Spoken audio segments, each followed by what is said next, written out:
of Ceremony dari podcast Voice of Nature.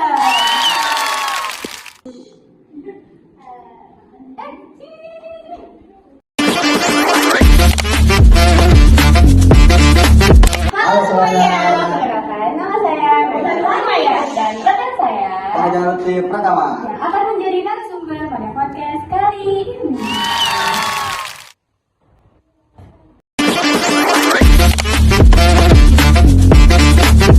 Halo guys, kami dari tim di balik layar.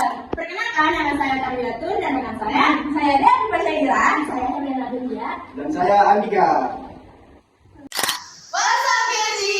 Balik lagi bersama kita berdua di Fun. Voice of Nature, Express Asia. Oke, jadi kali ini kita bakal bahas hal yang paling krusial buat kita semua, yaitu pemilu. Kira-kira kenapa sih kita itu harus nyoblos? Nah, kenapa ya?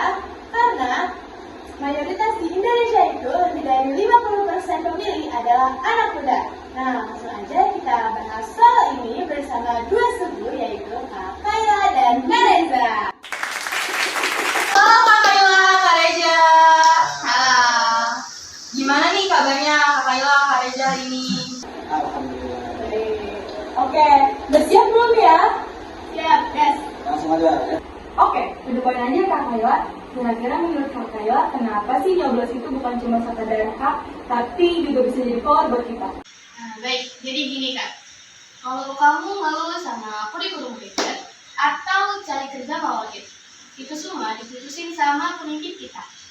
Nyoblos satu-satunya leeway buat nentuin bos kita di masa depan nanti.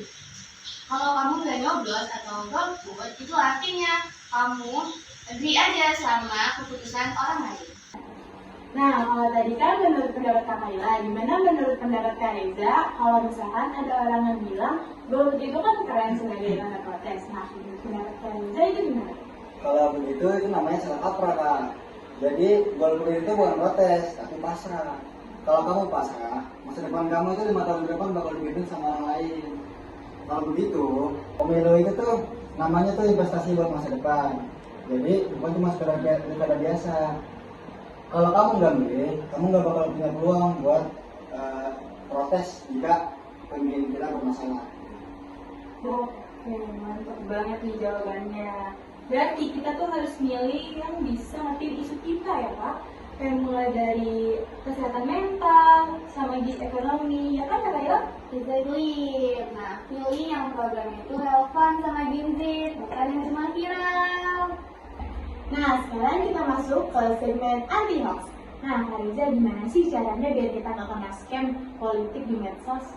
Kalau menurut saya, pertama-tama kita tuh harus yang namanya tuh wajib cross check, Kak. Kalau misalnya nanti ada berita hoax atau berita-berita yang bikin kita emosi, stop. Jangan langsung kita share dulu. Kita cek ke KPU, ke Bawaslu, atau ke platform yang lainnya gitu ya. Jangan tukar suara emas kamu sama politik uang. Karena harga diri bangsa itu nggak sebanding sama angkot. Oke, itu kan tadi dari pendapat Kak Reza ya. Sekarang kalau menurut Kak Kayla, aku mau tanya nih, kira-kira ada cara cepat nggak sih buat ngecek calon selain dari press record? Nah, ada banget nih Kak. Caranya itu fokus aja ke visi misinya, bukan cuma followers. Cek dulu nih program kerjanya spesifik nggak sama lingkungan, pendidikan, atau lapangan pekerjaan. Intinya harus kritis dan logis. Waduh, sayang banget nih waktunya udah mau habis. Boleh kali kalian berdua kasih closing statement buat episode kali ini? Suara kamu itu penentu kebijakan. Jangan biarkan kesempatan ini hilang. Ayo jadi Gen Z yang berpikir maju dan bertanggung jawab. See you di TPS Pemilu. Aduh, keren banget nih kalian berdua. Terima kasih ya buat Kak Kayla dan juga Kak Reza yang udah menyempatkan dirinya pada kesempatan kali ini. Ingat guys, jangan cuma update story aja, tapi update juga masa depan bangsa. Jadi, gunakan power kamu, share episode kali ini ke semua bestie kalian. Sampai jumpa di Fun selanjutnya.